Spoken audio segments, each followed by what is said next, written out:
Welcome to Golden Black Live. It is Friday, October the 29th.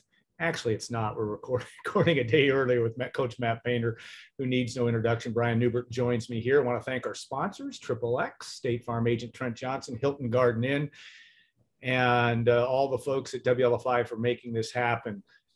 Matt, you know, you have you're well into fall camp, so to speak, and just a week away from your first exhibition game.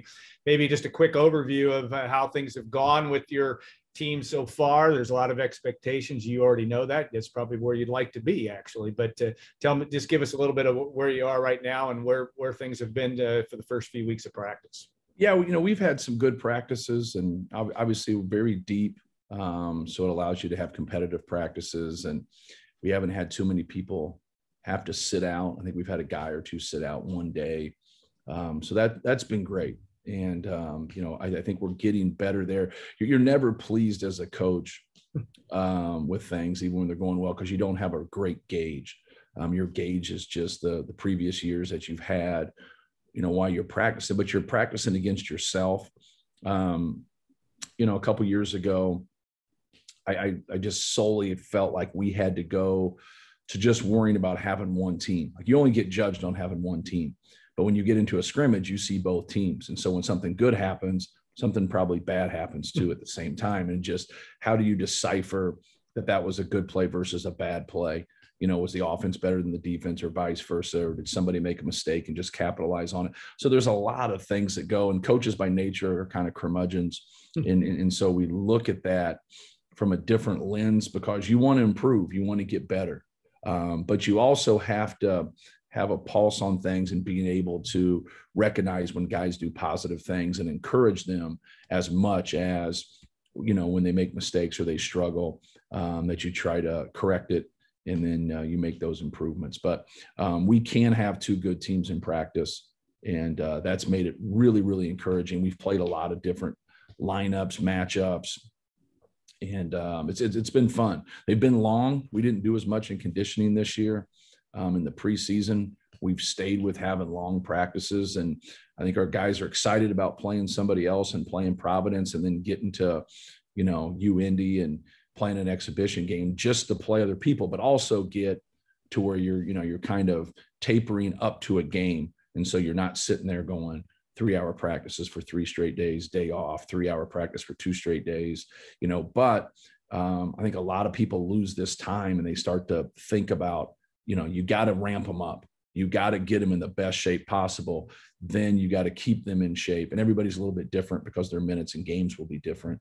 And so you have to gauge that and keep guys fresh. But been pleased so far. I don't think we're that good defensively, to be honest with you, across the board. I think we have some guys that are better defensive players than others. I think some guys are really working towards some of those things. Probably the thing that jumps out to me is, I don't know if we understand yet that we're going to have to maximize the time we get. You know, so if a guy gets 12 minutes, you know, play as hard as you can for 12 minutes. Don't, when you practice for 3 hours, it's a terrible thing to say, but you kind of save yourself a little bit as a player. Like, you know, like, whoa, like, you know, we got a long time here today. And man, but you don't learn to go as hard as you need to go. And that's where we have to get it as a staff. We have to get guys to understand those things, because before, we're going to have fewer people play through their mistakes this year.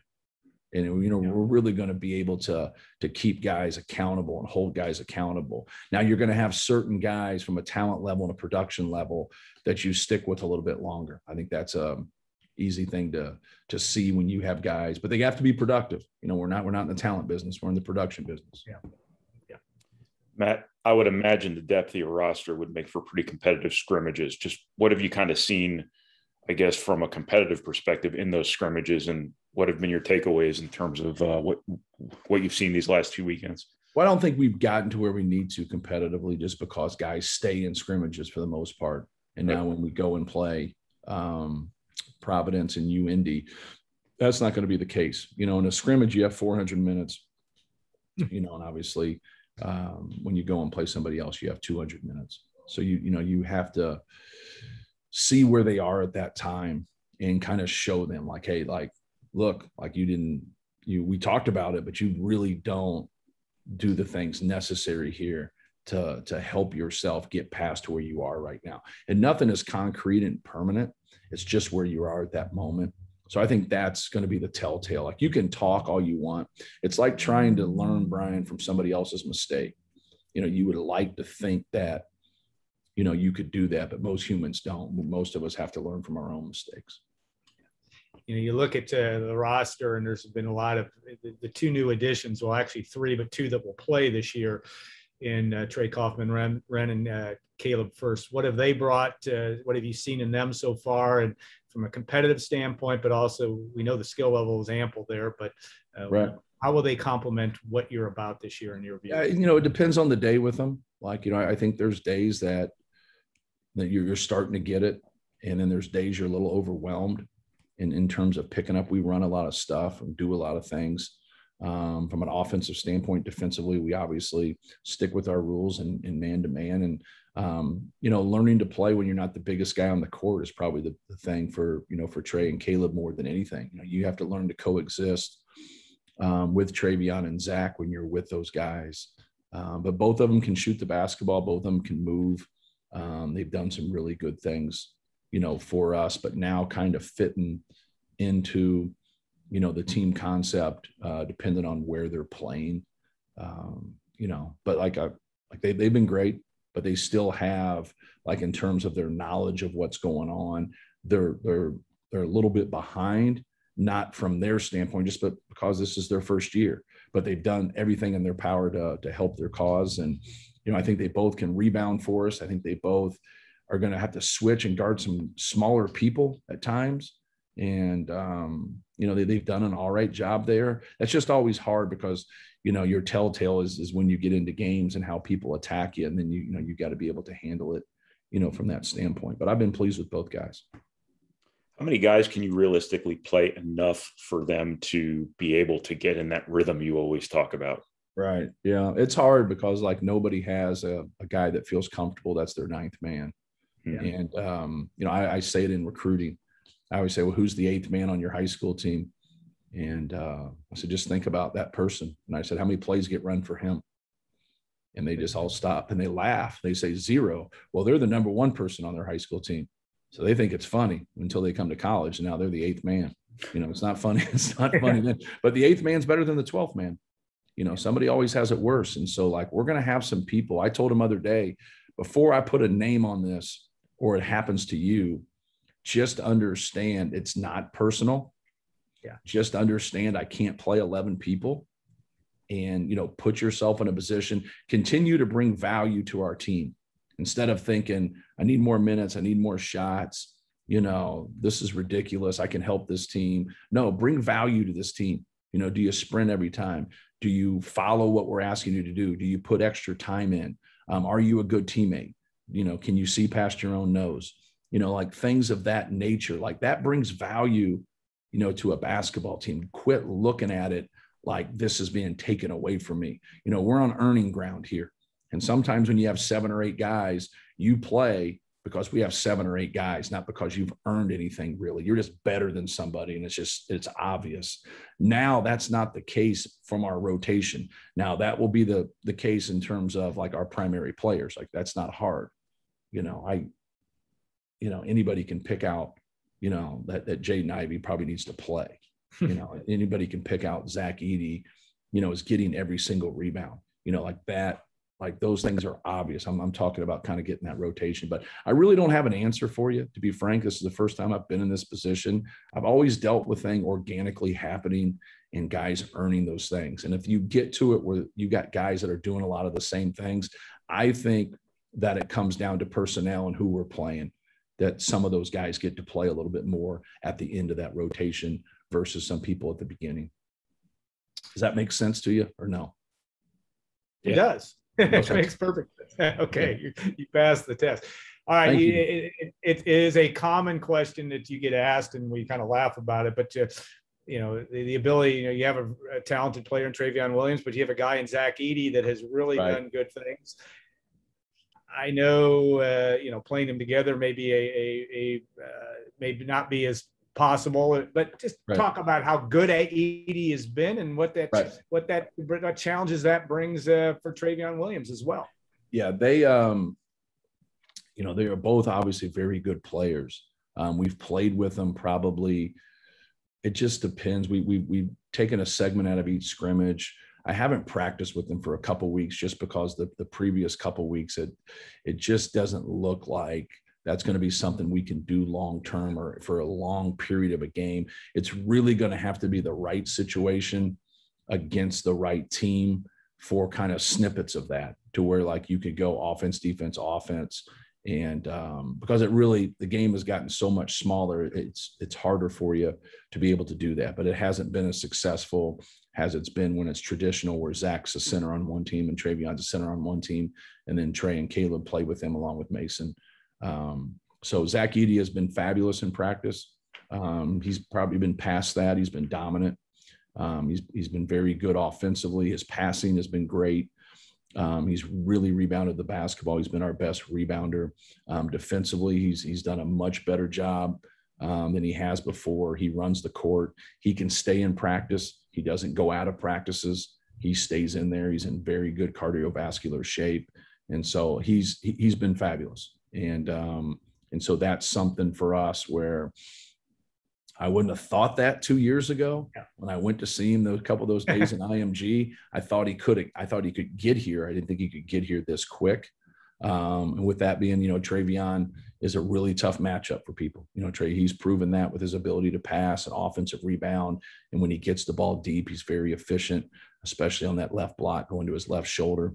And so like we have two really good weapons there. It's going to be difficult to play them together. I think it's a natural thing for people to say, but it also lessens our value of our team if we play them together. I got three guys in Mason Gillis, Trey Kaufman, and Caleb First that would grossly affect. And I want to bring our value of our team up. And I also want to keep guys in positions that they're, going to be more successful. It might not mean they don't play as much, but you have to have a well-oiled machine. Things have to work together. It's just not individual pieces that are out there. You have to have a cohesive group that can complement each other, so you can be successful as a team and execute offensively, and then obviously be stingy on defense and take things away. If they got two places to go with the ball and they can pass the ball at any time to them, it's not really going to help our pressure man-to-man defense. What do you feel like Jaden's capable of this year, not only as a scorer, but also a playmaker for other people, and then also a defender? Yeah, well, his ability to defend on the ball has really improved. He's still away from the basketball, has to have a foundation. I've never been around somebody who gets out of position more and makes plays than Jaden Ivey. And I know that's kind of an oxymoron there. Yeah. AJ Hammonds. Yeah, but most people who get behind plays either foul or the other team scores. That's just basketball when you play quality players. He gets behind plays and gets steals, blocks, deflections. AJ Hammond's the same way, but AJ Hammond's, played satellite defense. Like we just anchored him in there. And so he didn't have to move around. When you're a guard, it's different. So he makes a lot of plays, but trying to get him if he ever can get that consistency and get in the right position all the time, he'd be one of the best defensive players in the country. We got to get to that point. He's made strides there. He's not there. When he wants to and guard the basketball, like people really struggle to get by him. I mean, he can really move his feet. But no, his ability, his number one ability offensively is his ability to make people put 2 to 3 people on him because he's so fast. When he messes with the basketball or he takes tougher shots, that's just playing into what the defense wants. When he drives the basketball, takes rhythm shots, play makes like that, gets to the rim, he's dynamic. He's really, really good. We just got to get more of that from him, because when he's playmaking like that, he's getting everybody involved. He normally gets to the free throw line a lot. He gets his fair share of layups and dunks. Now, when you throw in there, a couple wide open threes, some transition plays, you're getting into the bonus. And that's something for us. I know you asked about Jaden, but we have to be able to just dominate the free throw line. We have to dominate there. We got 2 really big guys in there that can garner double teams. anytime you're doubling, the ball's moving in your rotations, that should help you as an offensive rebounding team. You have a guard that can really break people down. You have a lot of skill on the perimeter. So I think those are some things that are going to be so important for us, that we get and live at that free throw line. You really painted the picture of a team with full team dynamic, which is pretty unique. You also have two new assistant coaches, guys. One you've worked with before, and Paul Lusk. Tell us about that, but also maybe the way that this team seems, at least on the surface from an observer standpoint, so it really is somewhat unique in terms of its cohesiveness, right, and ability to move forward. Yeah. Well, Terry Johnson obviously came over from Ohio State, who was with Brad Stevens at Butler, and we've obviously have a connection with Brad and Micah, and had a lot of respect for him, and just, as a person, and has done a great job at Butler. Ohio State's had a lot of stops there, but he's going to do a fabulous job. He's from Anderson, Indiana, so another guy on staff from the state of Indiana, and wanted to get closer to family. And it was really, I told our guys, our players, it was a backhanded compliment. Like Ohio State has a great program, Creighton has a great program. Like those guys are successful programs, and we have assistant coaches that want to come here. And part of that is wanting to be with the players on our team, and to be a part of this. And so to me, it was an honor that, Terry came over. Obviously, we're all more familiar with Paul. He was my assistant at Southern Illinois, and then with us, here for, I think, 6 years or maybe 7 years before he took off to be a head coach at Missouri State, and then ended up as an assistant with Creighton. But Terry will handle the offense, and Paul will handle the defense. Then Brandon Brantley stays in his same role, dealing with personnel when it comes to getting ready for opponents. Yeah. Matt, I just wanted to follow up on what I asked about Jaden. Would you use him at all at point guard? I understand your offense a little bit different, but if he's better on the ball defensively, and he can be such a playmaker off the dribble, maybe have him bring the ball up, get him we'll have high ball screen, things like that. Yeah, we'll put him in stuff, especially in transition, but we'll definitely put the ball in his hands at times, like we did last year, where he starts. A lot of it last year, we looked at it more of him breaking things down for himself. He wasn't, even though in conference play, his assist turnover ratio got much better. And that was kind of, even though he didn't arrive in this area, just morphing into, a good all around guard, not a guy that's just going to shoot it every time he touches it, and when you're young, like you look at, that's how I'm going to get, to where I need to get. And then as time goes on, that's not going to get you and help you with the coaches from a trust standpoint. And he really did a much better job as the season went on last year in that area. Now I think he's really made a step. He goes in cycles sometimes where, like, for a week or two, he'll be really good at it. And then all of a sudden, like, you'll have 2 or 3 days where it's like, he kind of resorts back to taking tougher ones when he doesn't have to. Sometimes you have to when you're in that low clock situation. But no, we'll definitely put the ball in his hands, especially in open court situations. Big Ten this year is not going to be a cakewalk, especially at the top.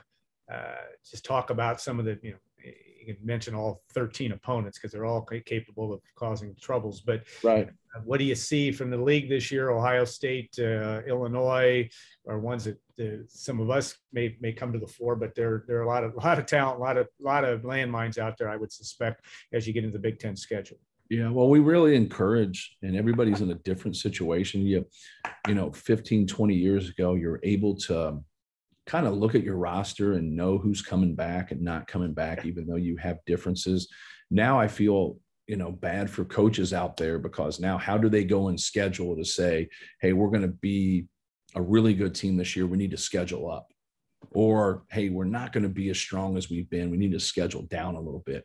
Like, how do they know that? And that can work for them or against them with the transfer portal, because things look good on paper. Then you're going to see a lot of these guys that get, like, highly recruited in the transfer portal, and all of a sudden they come, and then all of a sudden they're not quite as good because of the adjustment or because of the level and things of that nature. And so I think that's a lot harder than what people think. Even though we didn't take a transfer this year, just trying to develop and mesh, a quality team. And so it's going to be interesting with the other teams in the Big Ten, because there's, there's a handful of them that was really in the transfer portal, and these guys were good players at other places, but that doesn't always mean they're going to be a good player in that environment with that coach in that situation. And on paper, a lot of times it looks that way, but it doesn't always unfold that way. It can, but it might not. So it's a little dicey for me. Like when I sit there and talk about Illinois, like I feel comfortable with it because I know that core of Illinois players that are coming back. When you talk about Michigan, that core, Ohio State, that. And even though each one of them lost players and lost significant players, they still have a core of guys that you're like, hey, man, I feel good about this. But I think the people that you don't really know about, I think they can take a little bit of a dive or they can go up, and you just don't know. And so it's kind of, so a couple of them didn't schedule up like the way I thought they should have, but I'm not sitting in their offices, because ultimately we want to get to 10 teams. We want to get 10 teams in the NCAA tournament. That's just the goal. When we went to 20 games, most of us understood that. A couple people in the room didn't. I think now those coaches that didn't understand, hey, if we schedule the way we're capable and we keep recruiting, we can get this to where we have 8, 9, 10 teams in the NCAA tournament every year. And that's a big statement because I think that's hard to do. But we got 9 last year when we went from 18 to 16 and then back to 18 and now to 20 in terms of how many games you play. If you've stuck with us here for the last 20 years, this can really benefit us. Now, other leagues are doing the same thing. More leagues are doing the same thing now. But that's really where our league needs to continue to schedule up. But to their defense, that dynamic of people coming and going with a rule that never should have been in place.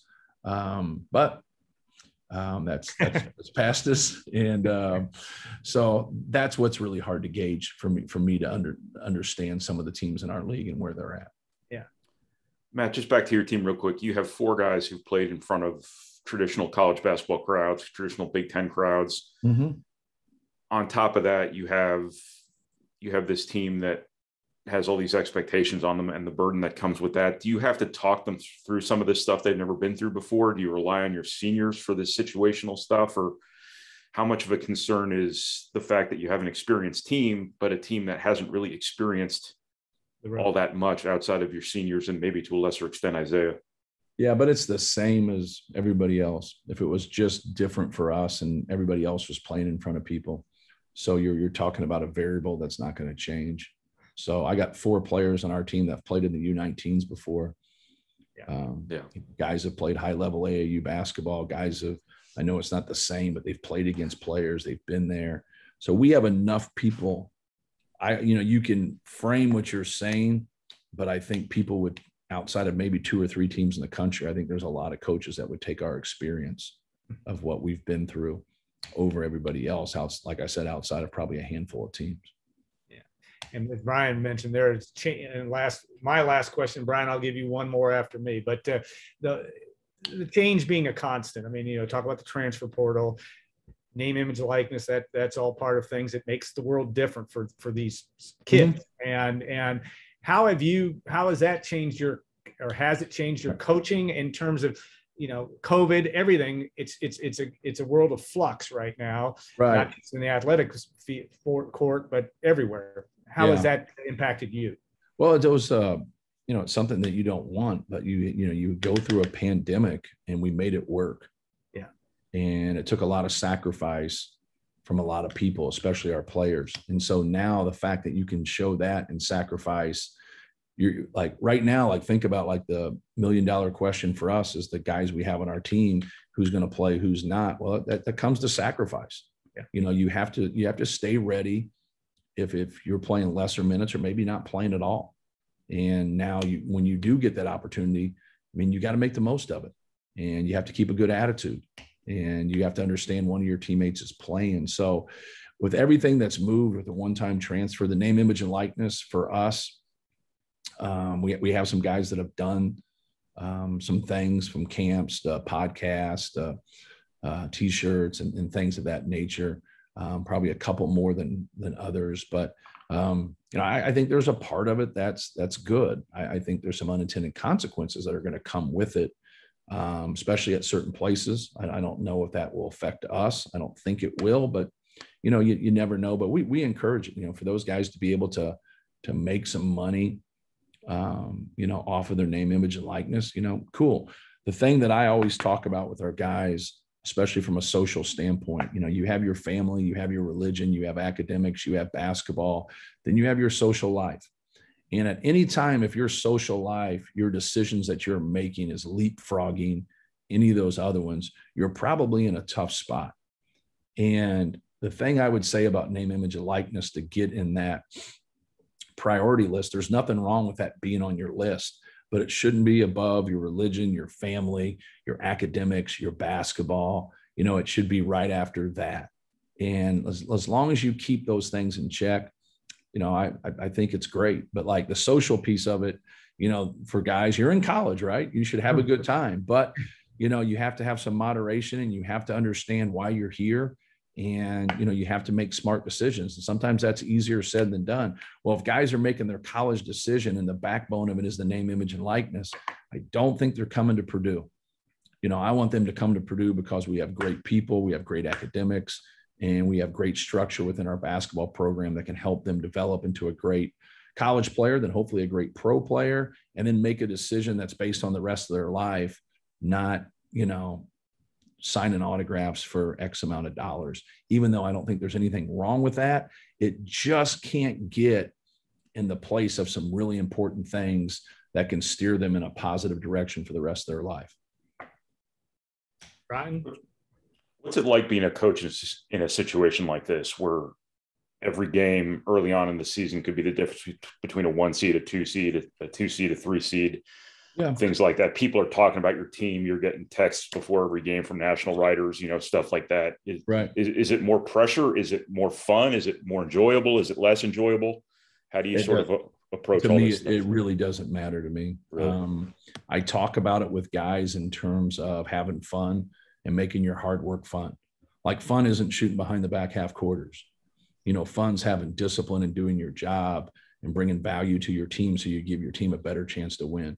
If you're not playing and your team is winning, it's really hard, but it's not as hard as if you're not playing and your team is losing. Like, normally there's going to be a change then at some point, so you can hopefully get back on the right piece of it. But there's just so many other things that are going on in somebody's life. And so, like, if you're going to school and you're working to be a basketball player, like these guys, our young guys would tell you right now, they're exhausted. It's hard. This isn't an easy deal. So, like, sitting around thinking about those things, like when you can't feel your legs at times, it just doesn't register. Like some of the things that are out there that, like, hey, you've had a lot of, people picking you in the top 10, they're picking you to be one of the top 2 or 3 teams in the Big Ten. When it comes down to it, it really doesn't matter. You got to go out there and be productive every single day. And you got to keep guys, in check. You have to hold them accountable. And, you can start to feel really, really good about yourself. And then, you're probably getting really close to getting beat then. And then that always, puts things in check. As a coach, you try to prevent those things by keeping everybody grounded, keeping everybody on the same page. Excellent stuff from Coach Matt Painter. Thank you so much for your time. You always are extremely insightful and forthright about what experiences you're going through. We're all looking forward to the 2021-22 season, and it will be an interesting one, to be sure. All right, we will be back with segment 2. Walter Jordan would be good on your roster as well if you can. Here we go. He will be in segment 2. We'll talk a little bit about his new book and how he views Purdue basketball and more, and we'll be back with that in a couple minutes.